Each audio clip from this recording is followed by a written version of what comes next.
you're watching India Today Global with me, Ishita Mitra, and the big story we are tracking today is about the rising tensions in West Asia. For your context, Iran fired about 180 ballistic missiles toward Israel, and this was in response to the killing of Hezbollah members by Israel before. And now the situation has escalated, and New Delhi has come into play. It has issued an advisory expressing its concerns about how the situation has been escalating in the region, and it has also issued travel advisories for its nationals in Iran, Israel and Lebanon. So to decode all of this, I have with me a special senior correspondent from India Today, Milind Sharma. So thank you so much for joining us. Thank you. All right. So please tell us that, what has been the advisory issued by New Delhi about the situation in West Asia? So currently, you know that there's been an escalation of war between Israel and, with Iran directly stepping in. This is the second time, and firing 180 ballistic missiles at Israel.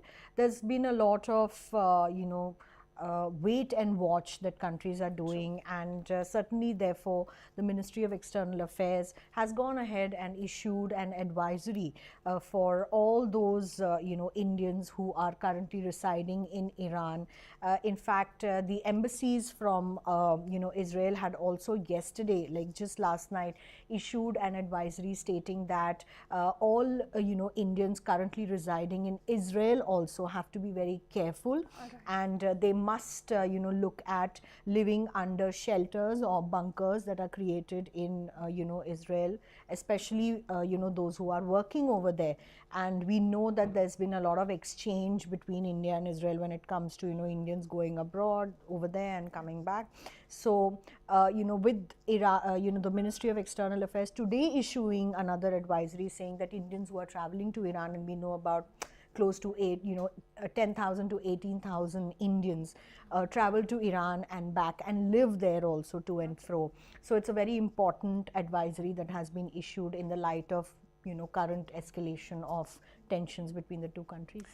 So as you mentioned that the advisory has been issued and people have been told to avoid non-essential travel. Yes. So, how about the question of bringing them back? Are we talking about this? Is there any discussion going on around that? So, there's always been discussion of Indians who live abroad, and especially when it happens to see a war-like situation and escalation in countries which we saw the last time around in Ukraine and Russia as well, and now we are looking at it in Israel and Iran as well. So closer home, there is always this sentiment that Indians should come back, but largely we see that many of these Indians who are going to these countries are part of a skilled working labor program, and because of the lack and expanse of jobs of such people in India, they are usually tied up to a skill-based program. We know that Israel has been demanding from the Indian government to send them a lot of such skilled labor, who can work in the construction business over there, in construction companies. And recently, in fact, there were about 5,000 Indians who were selected from a sea of people who gathered for interviews in Pune, Exactly. in We saw Maharashtra. the visuals of Did people you? queuing up. Exactly, and there was a whole crowd that wanted to get these jobs, and which is why they've just been sent to Israel about it's not even been a month, and it's difficult to say whether they will actually leave those job opportunities and come back, because there's been a lot of talk about unemployment, and there's been a lot of talk about how people don't get proper skilled work labor in India, which is why they go abroad to earn more money.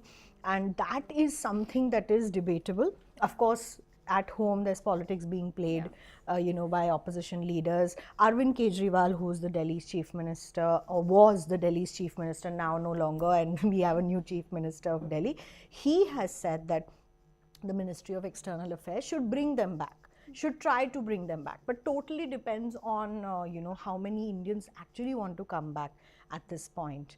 And he's tying it with the politics of Haryana. We know that Haryana is going into polls. A lot of these people are also from Haryana, so people from Rajasthan, from Delhi, Haryana and all these northern states also participate in these skill recruitment drives, and that is where it plays with the sentiments of people in India as well. You mentioned that about 5,000 Indians were sent to Israel recently. So could you help us just break it down for us? How many Indians are present in these three countries? Because they are the ones who are likely to get affected by the escalating situation. Definitely. In Israel, there are about 1 lakh All right. Indians who don't just go for skilled manpower labor work, but also, have a lot to do with how the weaponry and the science behind a defense is designed. So India and Israel also have very good relations when it comes to the defense industry. A lot of students go to Israel to study as well. So there's a considerable amount of students as well over there. There are families that live in Israel from India. So about 1 lakh, and of course in Lebanon we don't have many Indians. Perhaps about 4 to 5,000 Indians live in Lebanon, and of course in Iran we see a lot of Indians going because it's also a religious place there, Karbala, that is, the Shiite Muslims from India usually go to Iran a lot, because Iran is, of course, the cultural center for Shia Islam in the entire world at the moment, and that is where the situation stands as far as Indians living there. But unlike in the recent past, where we have seen how people from Russia have been caught, fighting the Russian war also, and that is also a big problem. It was raised by a lot of members of parliament. So are we seeing any Indians being involved in the war as participants as well? Well, not yet, at least here, but we haven't received any such, complaints or videos on social media saying that, we went to do this job and then suddenly we were told to do something else. If that so happens, of course, there's going to be an escalation raised by, with the Ministry of External Affairs, as has been raised. But currently, we're not looking at any Indians who are actually involved in the war in this particular escalation. Yeah. All right. We also have this news about security being beefed up around the Israeli embassy in New Delhi.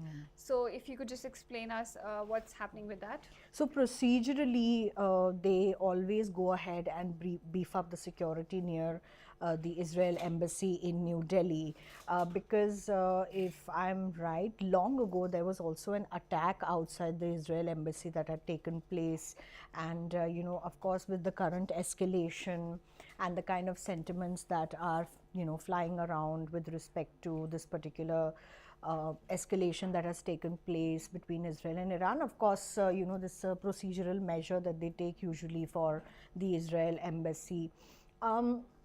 A lot of these Muslim groups in India have been in support of what happened last night, and they also condemned, the killing of Hassan Nasrallah, and also Ismail Hani. Yes, and they were, working towards building a momentum or a consensus on how, Israel should not have struck these, targets in Lebanon, wherein they were targeting Hezbollah, of course, but a lot of people, innocent people, have also died. So that sentiment is also pretty much a part of India.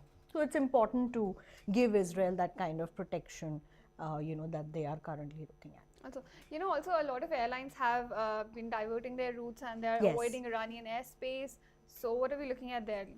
I think it has extended the ban also on its airspace, right? Yes, so the Iranian airspace is very important for us because we have a lot of flights that are flying over that Iranian airspace, and of course airlines want to be very, very careful at this moment, right? So of course what we can tell our listeners right now is that there's going to be a price escalation of tickets, definitely, because a lot of international flights, especially flying over the Gulf, whether it's Qatar Airways or whether it's Etihad, whether it's Turkish Airlines and others, have now started avoiding that Iranian airspace, which is going to make flights longer and it's going to make them more expensive as well. And of course the same is with the Indian flights, at the moment, because Air India issued a statement saying that they are monitoring the situation and they're considerably looking at the fact that whatever is safe for their passengers, they're going to do that. So of course flight routes are being changed, and all flights that are flying from India to that area to the Gulf area or over Europe also is going to see a lot of changes, and therefore, travelers should be ready, in fact, for a price escalation if they're looking at traveling to even to European countries at the moment. Yeah. So I think this is a very important information for our viewers right now. So like coming back to the war, we have seen now Iran getting directly into the picture. It has carried out an attack on Israel, and it's the second time it did that. And now, of course, Houthis and Hezbollah and Hamas are at play. The war with them is continuously going on. So how do you see this war, playing out right now? So, the way we see it at the moment is, of course, Israel has said that they wanted to target Hezbollah and Houthis and other outfits, also Even because Netanyahu said that we are not against Iranians. Exactly. So because they were being targeted, they were targeting Israel, right? Ever since on October 7th, and we're going to see that anniversary now in a few days, right? October 7, 2023, when Hamas came in on parachutes and took hostages from Israel, and that 250 entire hostages and 1,200 people died. Exactly, and that is a grim reminder of what has happened in the past year, and there have been escalations and escalations back to back with Israel looking at attacking, especially they wanted to attack the targets of the Hezbollah in Lebanon and Houthis in Yemen, who have been fighting proxy wars, with Israel in this particular matter. And of course, all this is being fought in the name of Palestine and Gaza, and we're aware of that. And that has been, the situation now with, of course, Iran entering it directly. The last time there was an escalation, Iran had mentioned that Israel had attacked its bases in Lebanon, Iranian bases in Lebanon, which is why they had, fired a few ballistic missiles. But this time, 180 odd ballistic missiles. Of course, Iran says the number is much higher, and then now looking at the current situation, even though Israel says that we targeted only, the Hezbollah headquarters, or we only wanted to sort of kill the top leadership of Hezbollah, there have been, innocent casualties as well. And that is where Iran is now, getting into a full-blown escalation. America is not very happy about it, of course. They have said we'll back Israel. And Iran is now saying, okay, we have done our ballistic missile operation on you, and you better not react, And I think there's a pattern to this. Yeah, I mean, it's a never-ending cycle, it seems, because this has been going on for over a year, and the conflict of these countries is even older. So there's no end to it. The UN, chief has been saying that we want de-escalation, but I don't think any nation is actually listening to the United Nations at this point, which is pretty sad, considering that, the Benjamin Netanyahu, the Prime Minister Israel, was in UNGA a few days ago, and he was giving that speech that was also seen as many nations, they walked out. After the speech, we saw the attack. Exactly. And then, with the support of US and the direct threats that are coming in from Trump, who's saying that, oh, there's also been a, attempt to, kill him by the Iranians. Iran is now, become the center of the conflict. And that is what most people were afraid of in the first place. So, we have been talking about Indians and the impact of this war on them. So, India has a lot of stakes in West Asia, right? And India has just urged all the warring parties to, take the route of diplomacy and dialogue. So, what do you think about the role of India as a mediator in this conflict? I think India has been very clear. India wants that these nations should take a path of diplomacy and dialogue. Prime Minister Narendra Modi has forever spoken about, solution to things with dialogue and diplomacy. And we are obviously not a nation that is looking at any nation wanting to escalate things beyond a point.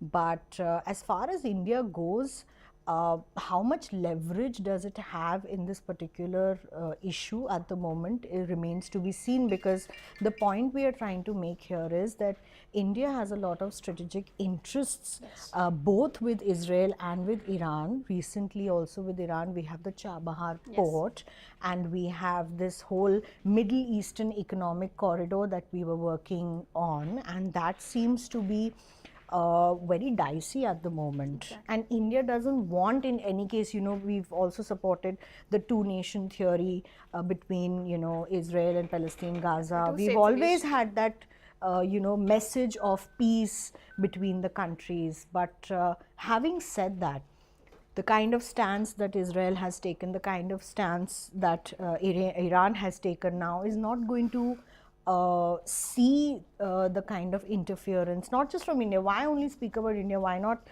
speak about the Muslim countries, the Islamic countries in Gulf? We've not seen anything being said by Saudi Arabia on this. There's an entire group of Islamic scholars and spokespersons and experts who are saying, why is Saudi Arabia silent on the entire matter? And that whole fraction of the Arabs in the Middle East not siding with Iran and Lebanon and Syria at the moment is actually being seen as more problematic. So India has far lesser problems to deal with at the moment, and these countries have more problems to deal with. You're talking about the negotiations and bringing this conflict to an end. So how do you think this escalation is going to impact the ongoing hostage negotiations? Because I don't think now they're going to proceed on the same level as they were before. Absolutely. In fact, the demand to release these hostages still remains, right? And it's been 1 year. Yeah, and almost. That's the fact. I mean, the entire escalation has taken a shape of something else, that it started with something else, it's moved to completely another sphere. And meanwhile, people are waiting and watching, because of course nobody wants a war. Nobody wants to go into this situation of uncertainty. It's not just going to impact the countries that are directly involved in it, but also going to impact countries like India, countries like China, Russia, everybody. And now it seems that of course, America has never directly entered this kind of, escalation before, but it's going to polls. You're going to have a big presidential election in America soon.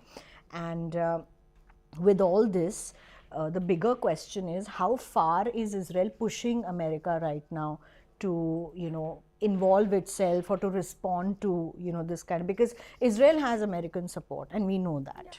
But fact remains that, to Indians who are going to these countries, who are going there for a job opportunity, who want to live in these countries or go for religious pilgrimages in these countries, their lives are completely disrupted at the moment. And, war affects us all. And the kind of discourse that India is also looking at is very difficult for India to take any side at this moment when it comes to the escalation of this war. You mentioned Iran. So my last question for you is that, Iran, we have seen a coalition building up between Iran, China, North Korea, and Russia, of course. So how do you think, this axis, as it's being called by the West, axis of evil, axis of resistance. So how do you think this will impact, the geopolitics at large? I think the geopolitics between a lot of countries has already shifted, because when we are looking at countries that were earlier vocally supporting the cause of Palestine, if you look at even countries like Qatar and Turkey, where Erdogan was speaking for the cause of Palestine, is now quiet. Qatar is not saying anything. Saudi Arabia is not saying anything. And these are countries, at least Saudi Arabia is a country that India is also dealing with on a very economic level. And of course, Iran.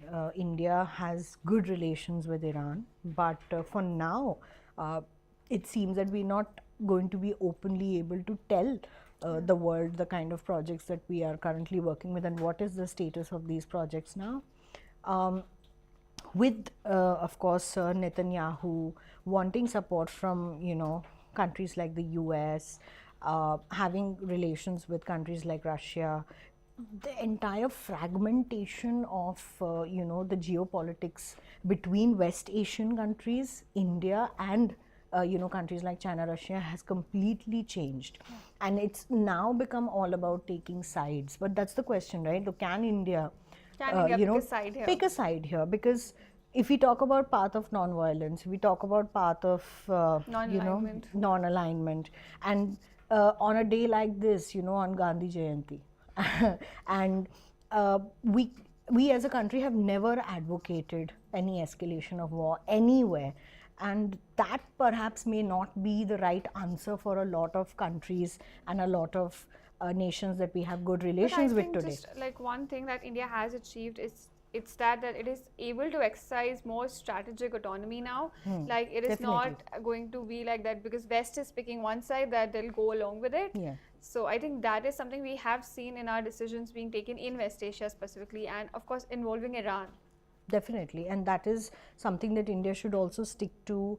A lot of experts will also say that India has come of its own now, Yes. and we don't need any other country to come and lecture us on what we need to do, which is the correct stand for a growing nation like ours, who the world wants to work with and the world wants to involve in their affairs. But we have to understand where we need to get involved, and for us, both these countries, whether it's Israel or Iran, are equally important, and we are going to foremost look at our strategic interests before actually getting involved or picking sides with anyone.